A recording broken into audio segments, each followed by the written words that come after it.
On that note, just a quick run through of what we'll be talking about today. We're going to discuss briefly, why is the product drop trend so hot exactly, and the psychology behind it, as well as the opportunity it really presents to brands.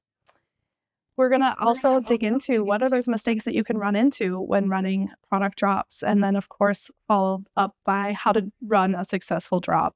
And finally, we'd love to share with you some of our examples to what JB alluded to. We have lots of experience working with some of the biggest brands on their biggest days. We've brought some really great case studies to share with you all on this today. So kicking things off, what do these brands have in common? You've got everything from luxury goods to furniture to fast food. You might have guessed it. They are all embracing the product drop strategy, meaning they're running limited edition products in limited quantities and collaborations with other brands or influencers to massive fanfare.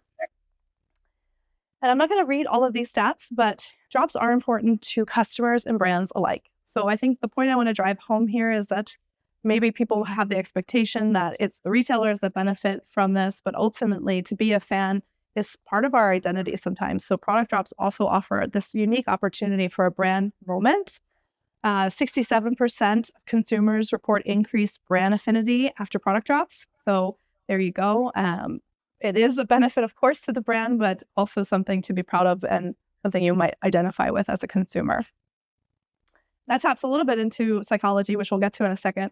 But one final point, just wanted to make that one of the biggest benefits of drops is that they boost your conversions, not by the idea of discounting your products, but actually providing something exclusive and not having to sacrifice on your margins. And they have massive marketing opportunities. Myself as a marketer, love the idea, right? They can make your brand exciting. They can build the hype. And these benefits can drive, value back to your core products. You might be able to do more cross-sell and ultimately drive more affinity to your brand, including driving more loyalty signups. I think most brands probably run a loyalty program by now. So it's one way to give benefit to those who are loyal customers, but also drive more loyal customers over time. So it's a really compelling strategy, the product drop, and that's, I think, why we're here. And I'd love Christian to give us a little bit of his perspective on the psychology about it. Yeah, for sure. And I think, most of the folks attending today probably are aware of these 2 points, but I do find them quite interesting. I just wanted to highlight some of the 2 aspects psychology-wise that kind of turbocharge. You mentioned a little bit the identity aspect. I think that's an important one. From a scarcity marketing perspective, they are an amazing tool to help create a sense of urgency, a fear of missing out for a limited edition, often collectible product. And when you have to compete with other people for a product, it kind of turbocharges that scarcity marketing even more. And from the anticipation psychology aspect, it's a favorite of Hollywood marketers and marketers of major record labels as well, turning a sale into an event, into a brand moment where you might look forward to it for days, for weeks, makes that event or that brand moment even that much more enjoyable, makes victory that much sweeter if you do get your hands on that product. And if you don't come away with the product, you still feel like you've participated in a brand moment with like-minded fans. And I think just to highlight, and piggyback on some of the business benefits that Jillian mentioned, I think a really great example of this that most of you are aware of, right, is the New Balance approach to brand collabs and product drops. I think, just 10 years after the movie Crazy Stupid Love, where there's a scene where Ryan Gosling tossed the sneakers over the mall, over to the guardrail at the mall because he thought it was kind of uncool dad shoes. We see these really incredibly impressive numbers. They've become a huge hit sneaker that's really driven headlines, as we can see. There's many, many more headlines like this that again show all of the sort of the hype and the word of mouth, the reinvigorated brand aspects that we've talked about, plus driving value back, as Jillian mentioned, to the original brand products as well. And it's not just sneakers.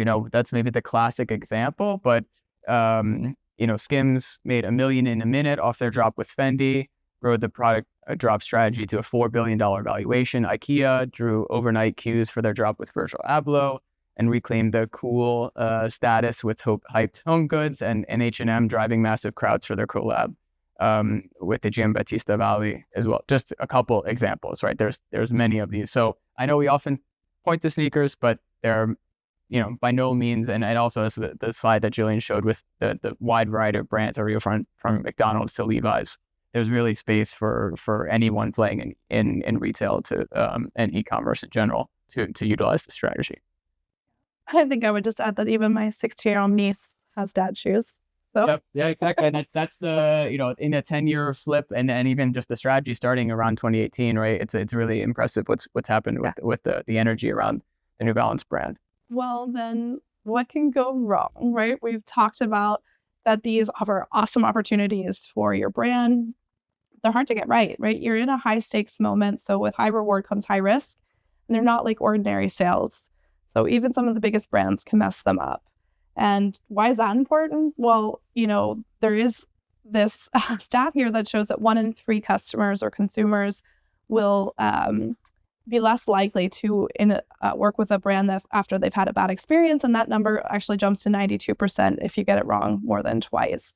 So I think it's really important to keep in mind that, maybe one mistake is allowed, a slap on the wrist, you might even get some hype out of it, but ultimately you need to kind of drive a consistent, good experience on doing these product drops. Love to just hear from the audience. Again, we're going to try our best on the tech side here.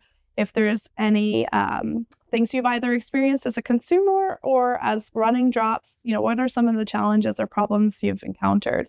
Yeah, just to name a couple, they are really technically complex to pull off. So this could be anything from, missing the mark on a collab where maybe the audience fit wasn't quite there, maybe not enough buzz, right? That is still a really difficult thing as marketers. We know as well how much work and effort needs to go into that. Sometimes it can knock it out of the park. Sometimes it can fall flat.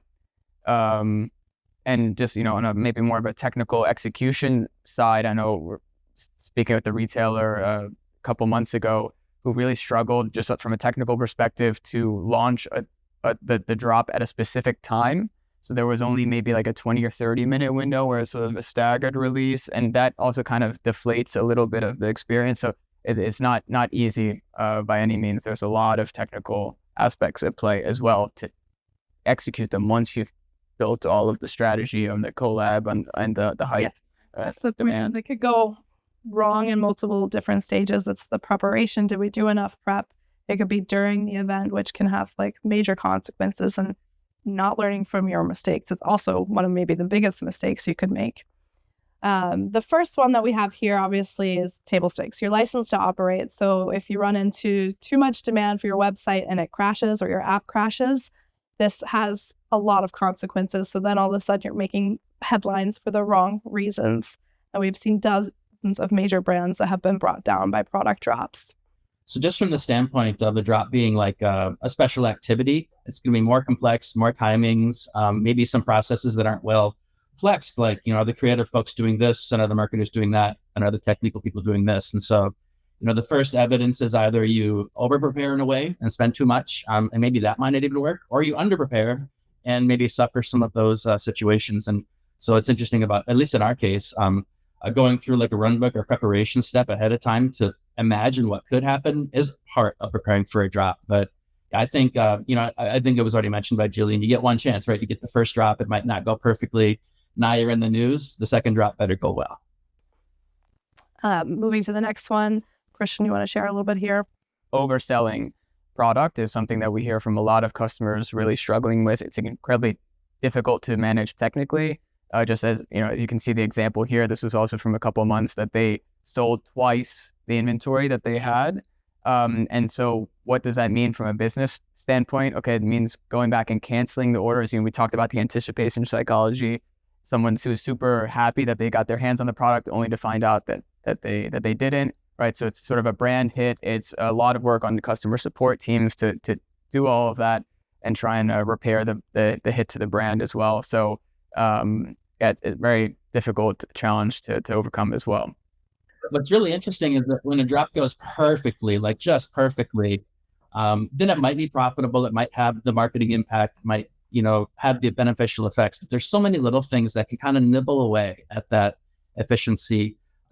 Selling exactly the right number of products, minimizing chargebacks, monitoring social media. So, I think being aware going into like, what are the goals of the marketing event and what, the goals of the drop? Sometimes it's to sell the product, but, there's so many ways that you can leak away some of those benefits by not having a drop that goes really well. And of course, we want this to be like a competency for our customers. But yeah, overselling and chargebacks are killers of operational killers of events. Oftentimes, right, with the nature of product drops, they're often limited quantity products that there's often a large resale market for. And so we see, bots being incredibly aggressive, 95% plus percent of the traffic being from malicious users, bots, resellers, and the like. And this has really knock-on effects on many levels. Again, it can kind of lead to points 1 and 2, knocking the site offline completely. One thing I did also really want to highlight is what happens when, the bots and the resellers are buying and then they're selling to your customers who maybe really want that product on the secondary market. You're actually missing that connection with your true end customer, so to speak. So you're missing out on a lot of sort of that valuable touch point, everything from that to the kind of business intelligence, customer intelligence about who your true end customers are and how to re-engage them for the next drop, right? When that's happening on a secondary marketplace. JB, I know you're kind of in the trenches on these and have seen some of the numbers as well. We have a couple data points later in the presentation as well. But anything else you'd like to add here? Well, this is a topic I get kind of fired up about, and we talk to our customers a lot ahead of time. Sometimes you want to sell out more. That's the most important thing. And so you have a certain posture and you just make sure the products get out there. Sometimes you really want the products to get in certain people's hands. And bots and abuse, as we call it, it just kind of clouds the picture a little bit. It can harm fairness, it can harm your technology. But the bots all do different things too. Some of them just want to get a price, some of them want to get the product. So this is something that we talk to at length, and we'll have a bit more data about it. But going into these events, like eyes wide open about, is there an aftermarket? Is there a reseller market? Things like that actually inform a lot of the technical things you can do to make sure the event goes smoothly. Going into something eyes wide open, how to run a successful draw. So what tips and tricks we've got? I think, Christian, you've got some things you wanted to walk us through. Exactly. Thanks, Jillian. So yeah, basically now we've kind of, but as we alluded to a little bit earlier, like first take a step back. What's the goal of the product drops? Of course, it's a business strategy. The project strategy is a business strategy, ultimately about generating revenue, sales, but there's different forms it can take. And there's an immediate impact and a longer term impact. So for example, maybe it's about making noise, really building interest around the brand. So Adidas collaborated with Arizona Iced Tea as example, and sold some of the shoes for 99 cents, match the price of the iced tea. Those shoes they weren't making a profit on, but they did those shoes at a higher price as well, and it helped generate attention for those two brands. Could also be a tool to engage loyalty members, sort of be a carrot for those loyal members, give them earlier exclusive access. Or it could be a customer acquisition play where you're, carefully choosing a collaborator or an influencer to help penetrate into new target audiences. And glad to hear the echo is gone. Thank you for the feedback there. On the second point there, collaborations, when brands mix with fans, there's a really nice 1 + 1 = 3 type of fit. There's different ways to do this, right? There's maybe a natural fit between the products. Maybe again, it's about penetrating a new audience. There's maybe working with another brand or an influencer who has a halo effect on your brand. Travis Scott, kind of almost everything that he touches turns to gold, it seems. So the question's there to think about: what brands, designers, influencers do you want to associate with? Whose audience do you want to tap into? And how do you want to embrace their style, voice, products while maintaining the integrity of your own? Just briefly here on channels, are you going to be directly D2C? Is it going to be on your Collaborate site as well? From a promotional standpoint, right, are you looping in those influencers or collaborators? Do you want to reveal everything so the customers are going in wide open, or do you want to hold your cards a little close to build up some hype and momentum, create some intrigue? From the experience, right, communicate with the customers. Who's allowed to buy? How many are they allowed to buy? How does the sale work? Do you need to be a loyalty member or not? And testing, right, there's technical testing here. I would also just maybe flag, it's important to have internal alignment, right? So you have a stakeholder or a point person. If there are any issues on the day of the launch, you know exactly who to escalate to internally. And then I want to, hand it off to JB. Is I think this during the experience, you have tons of experience to draw on, and you can speak to. All of the business folks have done this great work. They've teed up the event, they've done the promotions, have the inventory handy, and now it's up to the operation folks to handle that. So in a way, I kind of feel obligated to honor all that hard work. Let's keep this operation tight. So that's something I really enjoy. But then the question is about, usually with our customers, about 1 or 2 days in advance, we start going through some exercising of checklists. Do you have your messaging plan ready? Is your website ready to go? So whether you're working with us or not, you just kind of get into that mode a day or two beforehand. And then some things to think about. You've got your checklist, you've got your website things. You definitely want to be testing, like a test purchase on the site. You want this to be a reliable experience. Now, when we hear about crashes or things like that, a lot of times it's just the site's not doing anything. It's a blank page. It's an error. And so those are the kinds of things that we want to, ahead of time, make sure we minimize the risk of. Frankly, in the modern world, all sites aren't within our control. Sometimes third-party services and stuff that make them work, but we really want to aim for the most reliable experience possible. And there's even some ways to test things ahead of time to see that, make sure that you're dialed in for a successful event. Now, one thing I realized when I joined Hewitt, it's like I've always felt that Amazon's a bit of a fair world, but it's actually in Hewitt's DNA. Part of it's our Danish upbringing, you could say, as a company. But you really want to have a fair experience for everybody who's playing with you that day. Fairness isn't just how a person feels. It actually has like rating dates. People say nice things. They do nice things. They tell people about the experience. So I believe in fairness just as a great way to operate. So fairness is people serve in order of arrival. They know how to play.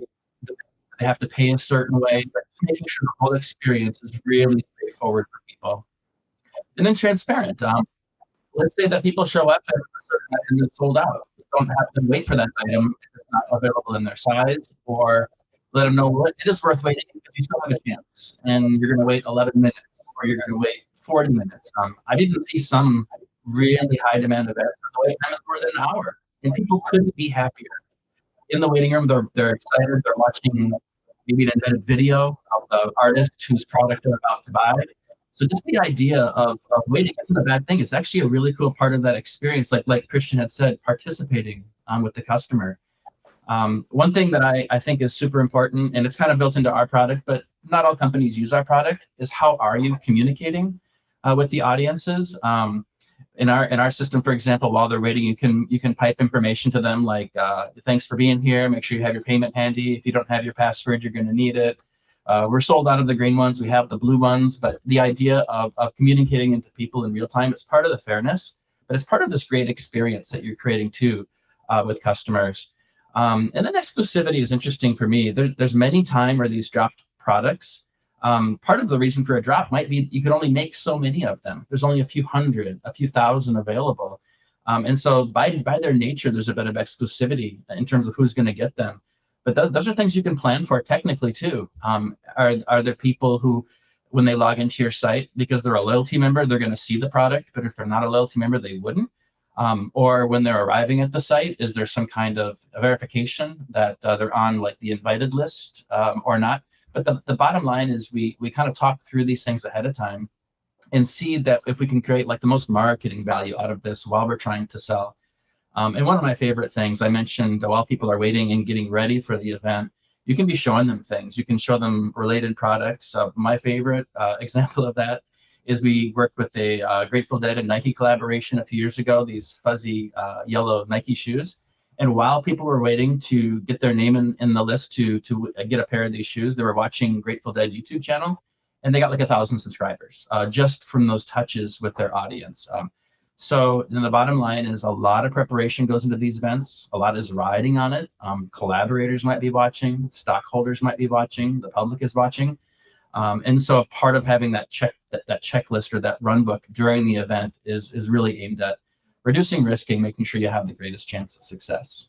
I think that kind of feeds into, how to stay in control during this. Like, how do you maintain this checklist as you go?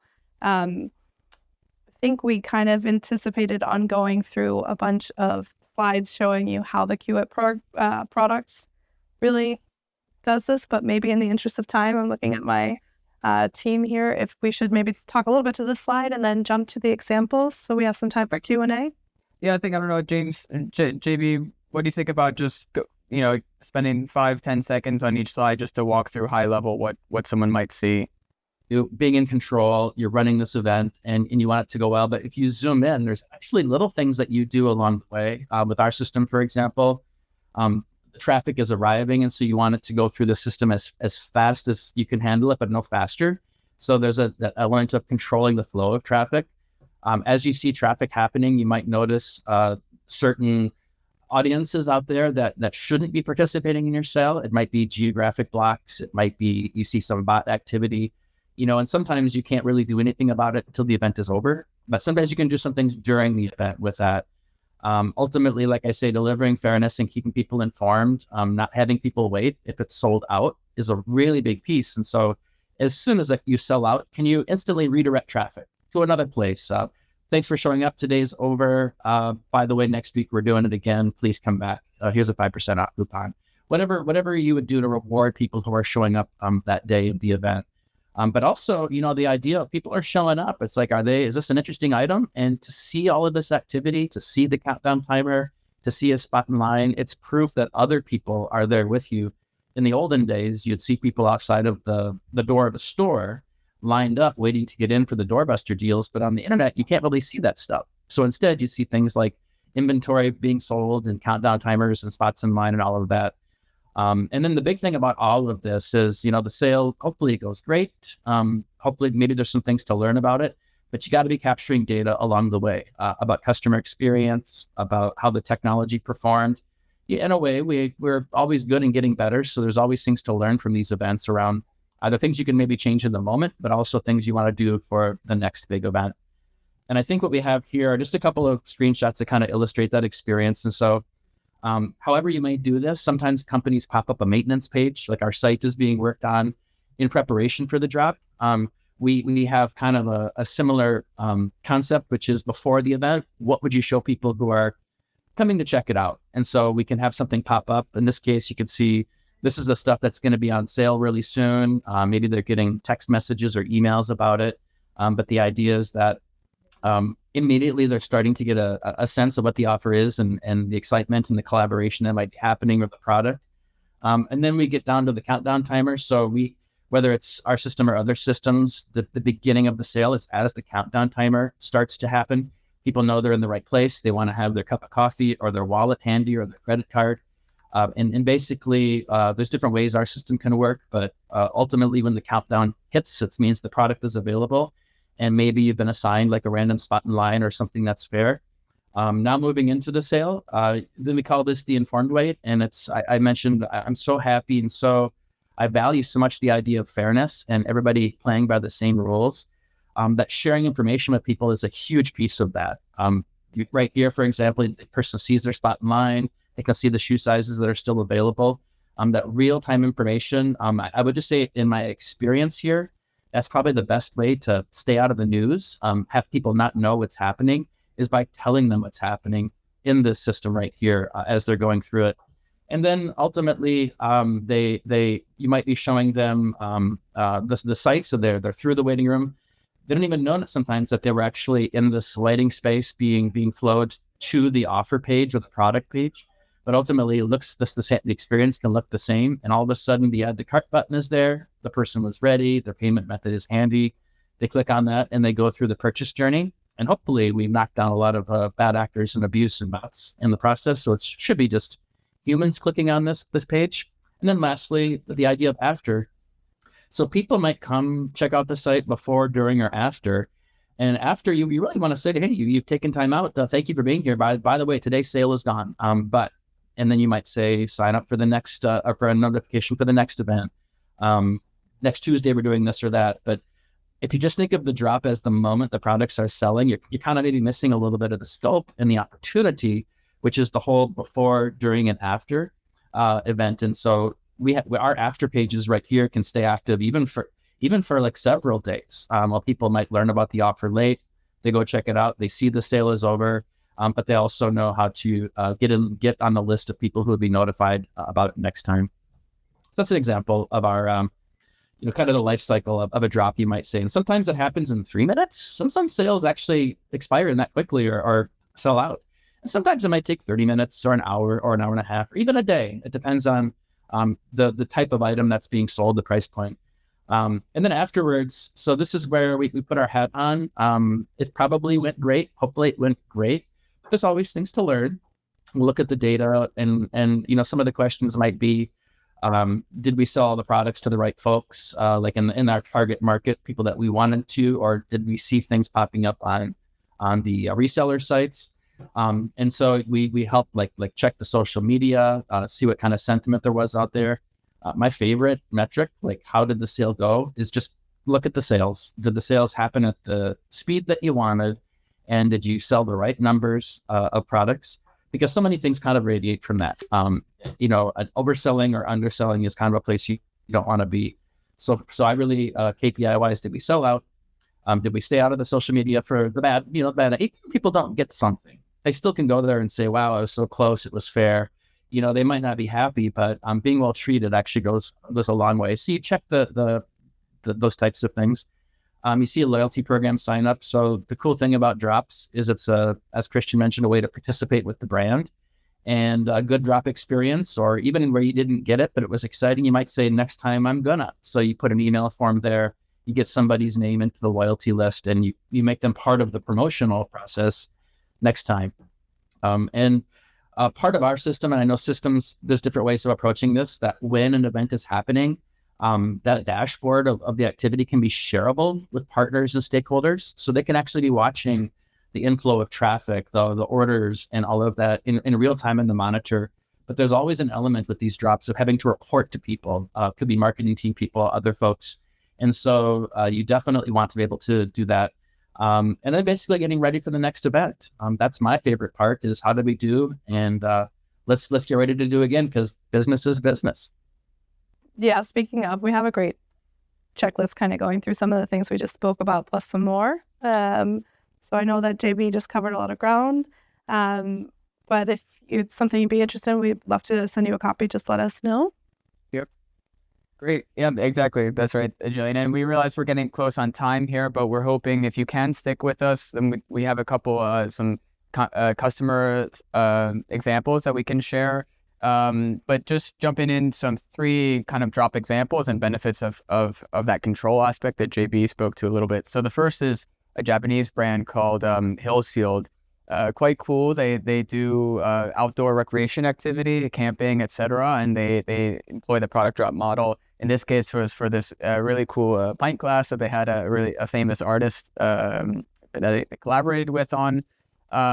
They'd done the prep well. They knew their audience. They had an appealing offer. It was priced right, correct channels. But they were really, as the quote tells you, losing out on the opportunity because of some of the technical aspects from the website challenges that they had. So when they were, they used Qubit as part of one of their drop strategies, the virtual waiting room, again, employing that control aspect, the fair and informed way that JB mentioned. They had a doubling of the sales of the original product, but what they also saw was a tripling of cross-selling of other products, right? So JB talked a little bit also about the eagerness to buy, right? That you're prepped, you're ready, you've waited, and you're even more incentivized to buy afterwards. And you think, okay, now I'm on the website, might as well also pick up this and that other product along the way. Maybe so we're having some beers while they were doing Yeah, exactly. They probably could. So, and then that social proof aspect, as I mentioned a little bit before, like the bandwagon effect, it increases even more when you see there's other people who are like-minded to you. So everyone who's a fan of the Hillsfield brand, you're in there, you're seeing how popular the offer is for other people, makes it more popular or more valuable for you. Yeah. And JP, I know you have one that kind of highlights the bots aspect. Yeah, I'll jump in on this piece right here. So this is exciting for me. I admit the marketing thinking is sometimes outside of my wheelhouse. I just love what those folks do. But when it comes to like technical things, I really see bots and abuse as like a technical challenge. So let's look at the anatomy of a sale real quickly here. So there's obviously an announcement, a start time, the product hits. And if you see in the traffic curve right here, I'm actually looking down at a copy of it. There's a surge of users arriving. And that's the anatomy of a sale is a bunch of users arriving, probably more users than the technology can handle. That's our basic value proposition is we'll make sure that if that happens, you're going to be just fine. So the users are there, and then you can see that the sale opens, and then that traffic, incoming traffic spike is kind of spread out for the duration of the sale. In this case, it looks like about 10,000 or so people arrived in a very short period of time to take advantage of this offer. Now, the cool thing is you see that spike arrive, and we're sitting here, now we're in control. Now, if we go to the next slide, here's where we get a bit of a wake-up call.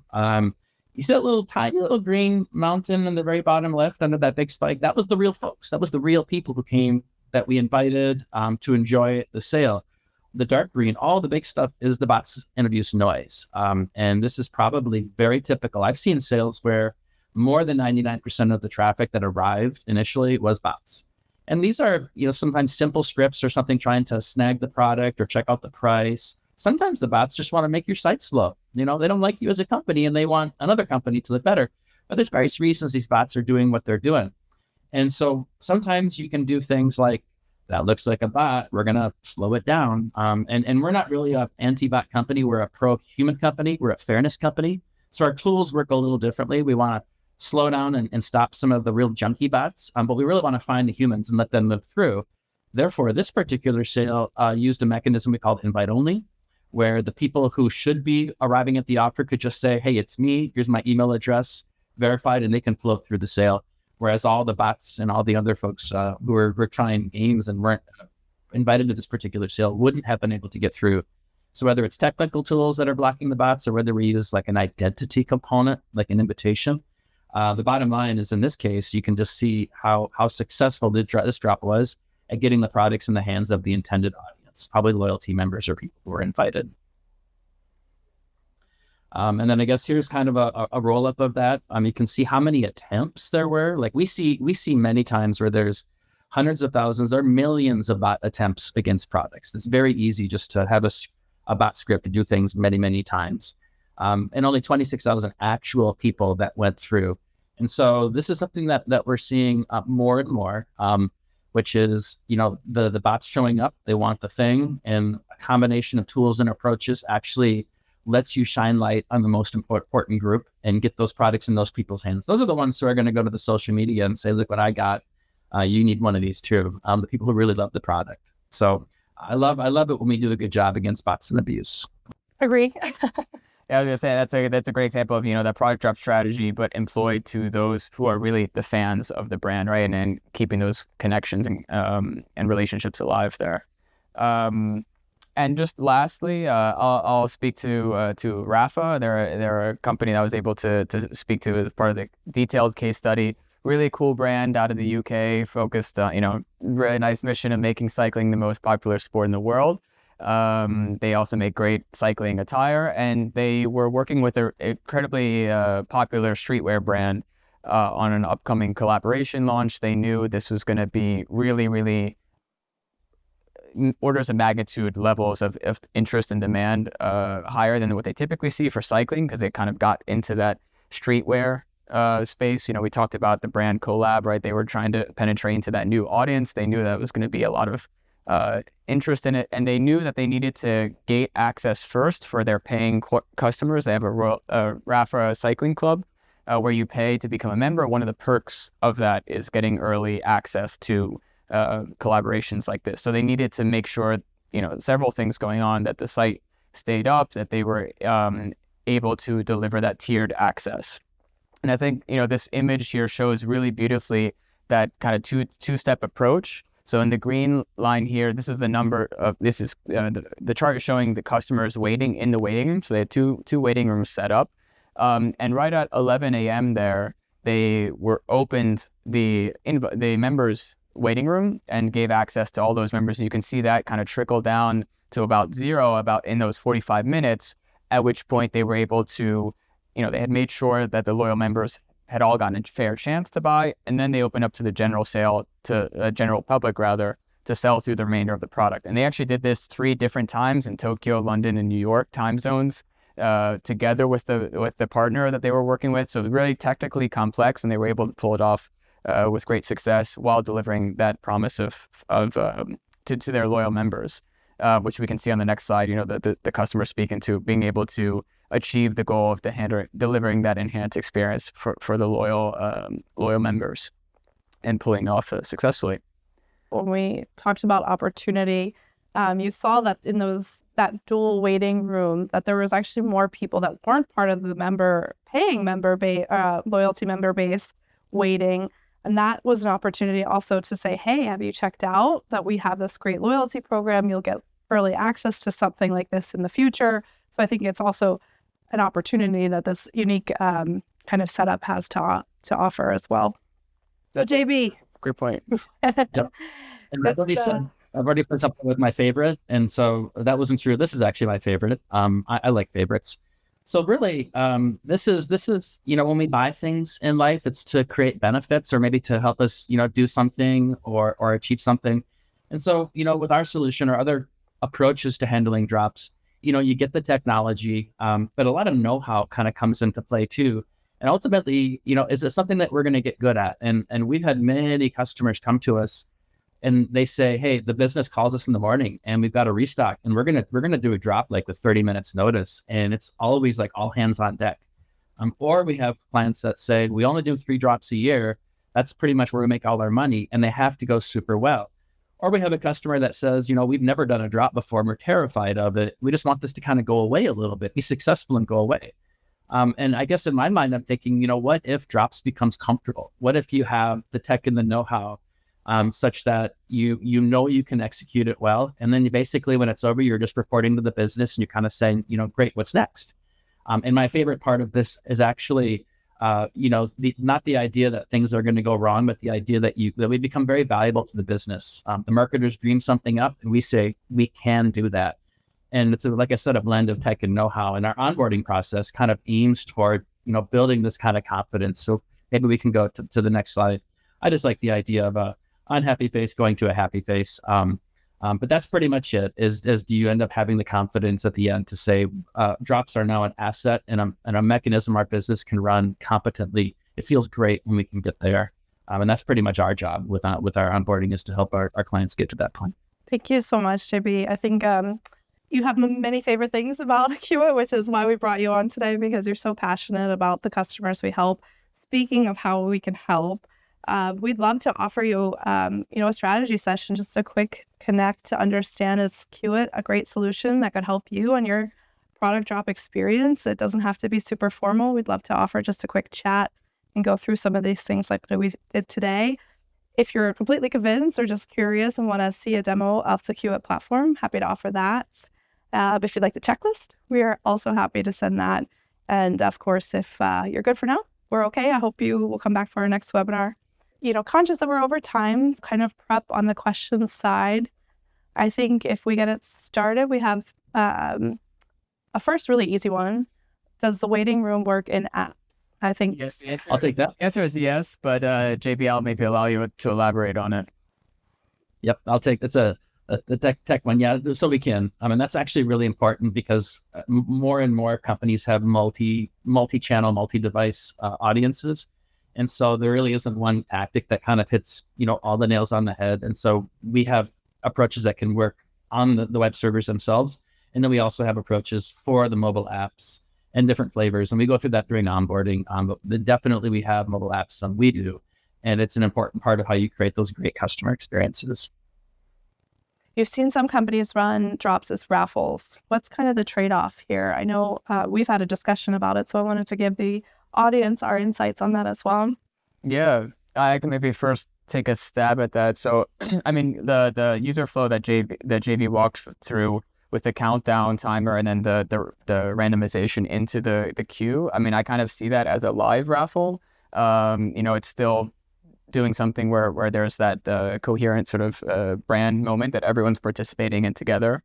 If we're talking, when we say raffle, if the questioner was kind of asking about more maybe traditional raffle where it's over a prolonged period of time, I think the two things that come to mind is one, that aspect of a little bit of a deflation or deflating of that what otherwise could be a really brand moment. It's difficult to do that when something happens over a 7-day time period, for example, and you lose some of that, the hype, the social media, the I got them, did you get them, the connecting with friends, right, who are doing something of a shared experience.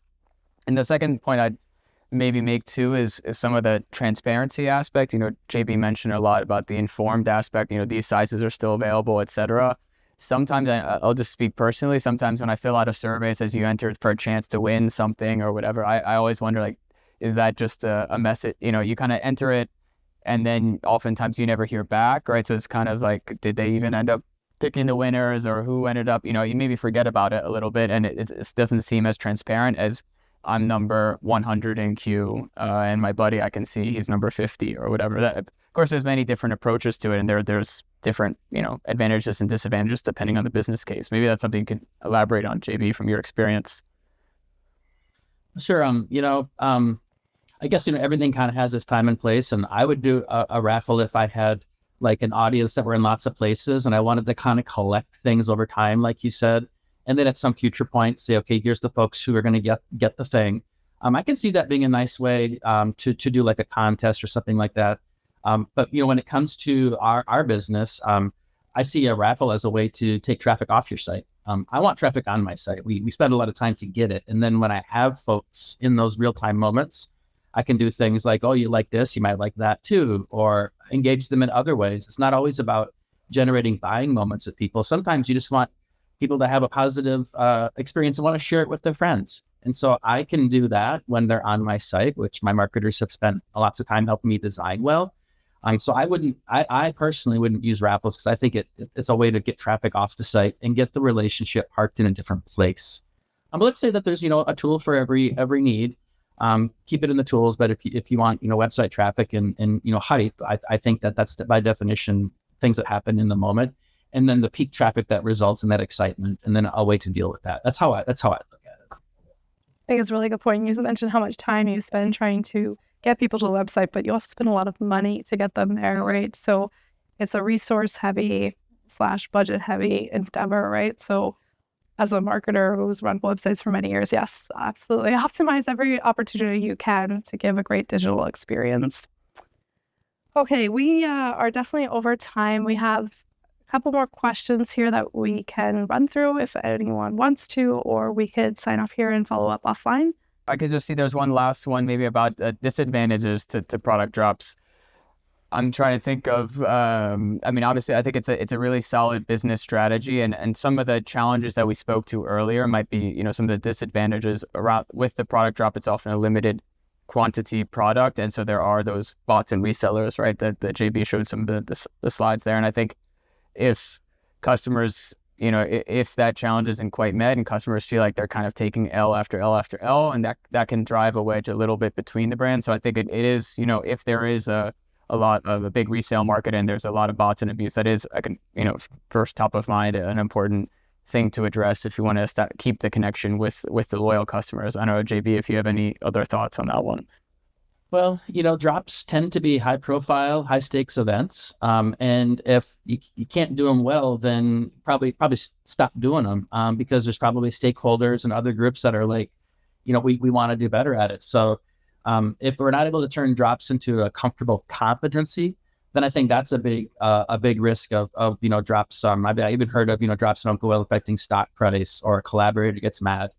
So personally, you want to be committed to using it as a way to doing it. So like I said, a bad drop, it can be trouble. But I think it's a necessary tool in the toolkit.